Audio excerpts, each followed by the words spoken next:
What if we terraformed the moon? हमारे universe में बहुत सारी गैलेक्सीज हैं और इन्हीं में से एक गैलेक्सी है मिल्की वे, जिसके अंदर हमारा सोलर सिस्टम और हमारी अर्थ आती है। लेकिन हमारी इस गैलेक्सी यानी कि मिल्की वे में सिर्फ हमारा ही सोलर सिस्टम नहीं है।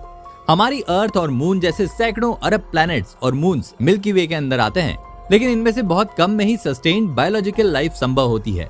सस्टेन्ड बायोलॉजिकल लाइफ से हमारा मतलब है अर्थ जैसा एनवायरनमेंट। आप पूरी गैलेक्सी की बात छोड़िए, अगर सिर्फ हमारे सोलर सिस्टम को ही देखेंगे तो उसमें सिर्फ एक हमारी पृथ्वी ही ऐसा प्लैनेट है जहां लाइफ पॉसिबल है। साइंटिस्ट सालों से मार्स पर पानी ढूंढने की कोशिश कर रहे हैं, लेकिन उनके ये प्रयास भी असफल रहे। इसके अलावा साइंटिस्ट ने कुछ ऐसे प्लैनेट्स ढूंढ निकाले हैं जहां लाइफ पॉसिबल है, लेकिन उसमें भी एक प्रॉब्लम ये है कि वो सभी प्लैनेट्स अर्थ से बहुत दूर हैं। तो किसी भी सिचुएशन में हमारा अर्थ से उन प्लैनेट्स पर शिफ्ट होना करंटली अवेलेबल टेक्नोलॉजीज की हेल्प से तो इम्पॉसिबल है। अब हमारे पास दो पॉसिबल सोल्यूशन बचते हैं। या तो हम वेट करें कि जब हम फ्यूचर में कोई ऐसी टेक्नोलॉजी ढूंढ पाएंगे कि हम बहुत तेज स्पीड से ट्रैवल कर पाएं और हजारों लाइट ईयर्स का डिस्टेंस कुछ दिन में ट्रैवल कर लें, या फिर हम अपने आसपास के ही किसी प्लैनेट पर बायोलॉजिकल लाइफ के लिए रिक्वायर्ड कंडीशंस डेवलप कर लें। क्या होगा अगर हम किसी प्लैनेट का टेम्परेचर, उसके एटमॉस्फेयर की थिकनेस ही बदल देंगे? 1940 में जैक विलियमसन ने टेराफॉर्मिंग नाम का एक शब्द इजाद किया। टेराफॉर्म का मतलब होता है एक ऐसा इकोसिस्टम बनाना जो लिविंग ऑर्गेनिजम्स के जीवन को सपोर्ट करे। हालांकि हमारे पास इतनी एडवांस टेक्नोलॉजी और साइंस थ्योरीज तो नहीं है कि हम किसी कॉस्मिक बॉडी को टेराफॉर्म कर पाएं, लेकिन इस वीडियो की हेल्प से आप फ्यूचर में झांक कर उस सिचुएशन को जरूर इमेजिन कर लेंगे कि अगर हम किसी भी प्लैनेट को टेराफॉर्म कर पाए तो क्या होगा। तो अगर टेराफॉर्मिंग की बात हो रही है तो सबसे पहले सवाल यही आता है कि हम किस प्लैनेट को टेराफॉर्म करके वहां लाइफ पॉसिबल बनाएंगे। तो एक आइडियल आंसर होगा मून। लेकिन मून ही क्यों? मून तो प्लैनेट भी नहीं है, तो फिर बाकी कॉस्मिक बॉडीज की तुलना में मून में ऐसा क्या है जो उसे सबसे अलग बनाता है? तो इसका जवाब है मून से अर्थ की बहुत कम दूरी। अब क्योंकि हम आर्टिफिशियल तरीके से किसी कॉस्मिक बॉडी में लाइफ के लिए रिक्वायर्ड सुटेबल कंडीशंस क्रिएट करने जा रहे हैं, तो हम दूर के किसी प्लैनेट पर क्यों जाएंगे? क्यों ना अर्थ के सबसे क्लोज बॉडी को चूज किया जाए। अर्थ से सबसे क्लोज प्लैनेट है वीनस। इससे पहले हम आपको अर्थ से वीनस के बीच की डिस्टेंस बताएं, हमें एक बात ध्यान में रखनी होगी कि सभी प्लैनेट सन के आसपास अपनी अपनी ऑर्बिट में चक्कर लगाते हैं। ऐसे में इनकी एक दूसरे के साथ डिस्टेंस फिक्स नहीं होती, बल्कि वेरी करती है। इसीलिए अर्थ और वीनस के बीच की डिस्टेंस भी फिक्स नहीं है। ये 1620 लाख माइल्स से 240 लाख माइल्स के बीच वेरी करती है। तो अब आप ये कह सकते हैं कि हम वीनस पर तब जाएंगे जब डिस्टेंस सबसे कम यानी 240 लाख माइल्स हो। लेकिन ये इतना भी आसान नहीं है, क्योंकि ऐसा 584 डेज में सिर्फ एक बार होता है, जबकि मून सिर्फ 240,000 माइल की ही दूरी पर है। यानी वीनस से कहीं ज्यादा आसान है मून पर जाना। और जब आप टेराफॉर्मिंग की बात कर रहे हैं तो हम उस प्लैनेट पर अकेले तो जाएंगे नहीं, सामान और सप्लाईज भी होगी। तो जितनी कम डिस्टेंस होगी उतने ही कम फ्यूल में हम ज्यादा से ज्यादा सामान एक दूसरे प्लैनेट पर ले जा पाएंगे। लेकिन डिस्टेंस तो सिर्फ मून तक पहुंचने के लिए मैटर करती है। यहाँ टेराफॉर्मिंग मून तक पहुंचने जितना इजी काम नहीं है, क्योंकि मून का इकोसिस्टम काफी डेड है और यहाँ लाइफ की पॉसिबिलिटी जीरो है। ऐसे में यहाँ टेराफॉर्मिंग बहुत ही डिफिकल्ट टास्क हो जाता है। सबसे पहली चीज तो ये कि मून का एटमॉस्फेयर बहुत ही ज्यादा पतला है। गैसेस की पेपर जितनी थिकनेस वाली लेयर यहाँ लूनर एग्जोस्फीयर बनाती है, और इस एग्जोस्फीयर में 1 सेंटीमीटर क्यूब में 100 मॉलिक्यूल होते हैं। अब इसका कंपैरिजन अर्थ के एटमॉस्फेयर से कीजिए, जहाँ सी लेवल पर 1 सेंटीमीटर क्यूब में 100 अरब मॉलिक्यूल्स होते हैं। यानी इतनी थिन एग्जोस्फीयर के साथ तो मून बायोलॉजिकल लाइफ सपोर्ट नहीं कर पाएगा। तो अब सवाल ये आता है कि हम मून की एग्जोस्फीयर को कैसे थिक बनाएंगे कि यहाँ पर लाइफ बियरिंग इकोसिस्टम क्रिएट हो सके।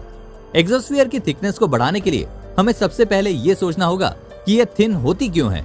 तो इसकी वजह साफ है कि मून पर अर्थ एटमॉस्फेयर जितनी गैसेस डेंसिटी नहीं होती, इसलिए मून के एग्जोस्फीयर की थिकनेस को बढ़ाने के लिए हमें वहां पर गैसेस का अमाउंट बढ़ाना होगा, जो कि तब पॉसिबल होगा अगर बहुत से आइसी कॉमेट्स मून के सरफेस से टकराएं। और जब ये कॉमेट्स मून सरफेस से टकराएंगे तो मून की एग्जोस्फीयर पर वाटर वेपर्स का अमाउंट भी बढ़ेगा।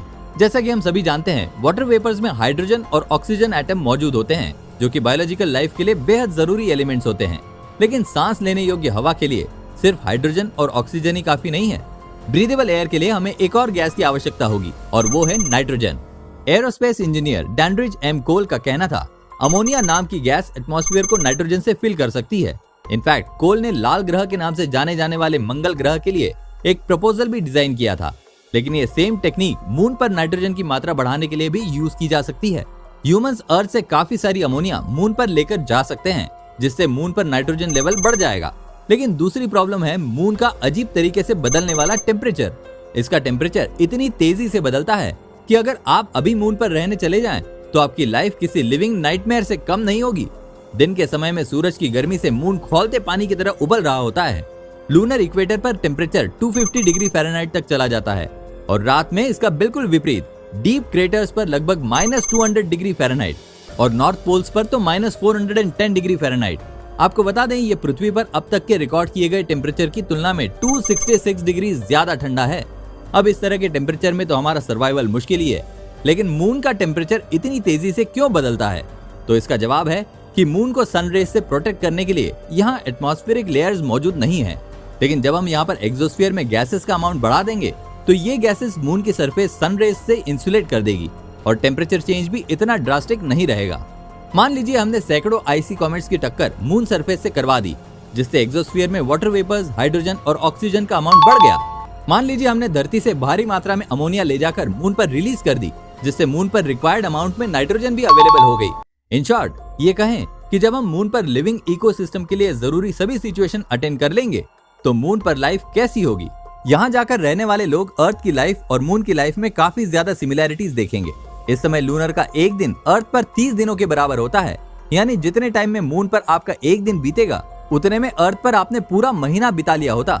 ऐसा इसलिए होता है क्योंकि मून अर्थ की ग्रेविटेशन फील्ड से भी लॉक्ड है और इसलिए ये काफी स्लो स्पीड में रोटेट होता है और इसीलिए मून पर दिन और रात का टाइम स्पैन अर्थ की तुलना में इतना ज्यादा लंबा होता है।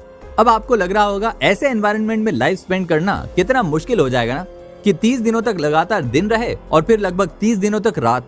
लेकिन इस बात का सोल्यूशन भी है। जब हम मून के एटमॉस्फेयर को चेंज करने के लिए उसके सरफेस पर सैकड़ों आईसी कॉमेट्स की टक्कर करवाएंगे, तो इससे मून की रोटेशनल स्पीड पर भी असर होगा। ऐसा भी हो सकता है कि इतनी ज्यादा एनर्जी उत्पन्न होने से मून अर्थ के टाइडल पुल से भी फ्री हो जाए और इससे वहाँ होने वाले दिन और रात का टाइम स्पैन और साइकिल भी चेंज हो जाएगा। इसके अलावा यहाँ पर जाने वाले लोगों को इसकी सरफेस पर कई तरह के वैल्यूएबल रिसोर्सेज भी मिल सकते हैं, क्योंकि मून के एटमॉस्फेयर में हमने वाटर वेपर्स की मात्रा बढ़ा दी है, तो यहाँ पर पानी के रीयूजेबल सोर्स मिलने की भी संभावना है। और रिन्यूएबल वाटर सोर्स का मतलब है रिन्यूएबल एनर्जी, यानी कि फिर यहाँ पर हम खेती कर सकते हैं, पावर जनरेट कर सकते हैं, जिससे चांद की बंजर जमीन पर जीवन संभव हो जाएगा। लेकिन जो भी कुछ हमने डिस्कस किया वो काफी हद तक थियोरेटिकल है और जब हम प्रैक्टिकली इनका इम्प्लीमेंटेशन करेंगे तो कई अन्य प्रॉब्लम्स भी आएंगी। जैसे कि क्या होगा अगर अमोनिया ने ग्रीन हाउस इफेक्ट ट्रिगर नहीं किया तो, या फिर अगर मून सैकड़ों कॉमेट की टक्कर ही सहन नहीं कर पाया तो। और सबसे बड़ी बात ये भी तो जरूरी नहीं है कि मून का एटमॉस्फेयर इसी तरह चेंज हो जैसे हम एक्सपेक्ट कर रहे हैं। अगर कॉमेट्स के इफेक्ट और अमोनिया की रिलीज के बाद मून का एटमॉस्फेयर और भी वर्स हो गया तो? अभी हम इस तरह के चैलेंजेस के लिए तैयार नहीं है, क्योंकि हमारे पास उपलब्ध जानकारी पर्याप्त नहीं है। तो क्या टेराफॉर्मिंग हमेशा के लिए थ्योरेटिकल कंसेप्ट ही रहेगा? नहीं, इन थ्योरीज की हेल्प से हम हर दिन टेराफॉर्मिंग की ओर एक स्टेप ले रहे हैं और शायद एक दिन हम इन सभी हर्डल्स को ओवरकम कर लेंगे और मून सबसे पहला टेराफॉर्म्ड सेलेस्टियल ऑब्जेक्ट बन जाएगा। हाँ, इतना जरूर है कि मून पर रहने योग्य इकोसिस्टम बनाना काफी चैलेंजिंग है और अगर हमने मून का क्लाइमेट चेंज कर भी लिया तो भी हम परमानेंटली मून पर नहीं रह पाएंगे। लेकिन अभी के लिए टेराफॉर्मिंग की सबसे ज्यादा पॉसिबिलिटी मून पर ही है और इतना जरूर है कि ये हमें किसी और प्लेनेट को टेराफॉर्म कर लेने तक का स्टेज जरूर प्रोवाइड कर सकता है। हमारी ये जानकारी आपको कैसी लगी? अपना जवाब हमें कमेंट करके जरूर बताइए। ऐसी ही अन्य रोचक जानकारियों के लिए हमारे चैनल को सब्सक्राइब करना ना भूलें। मिलते हैं नेक्स्ट वीडियो में। Bye bye.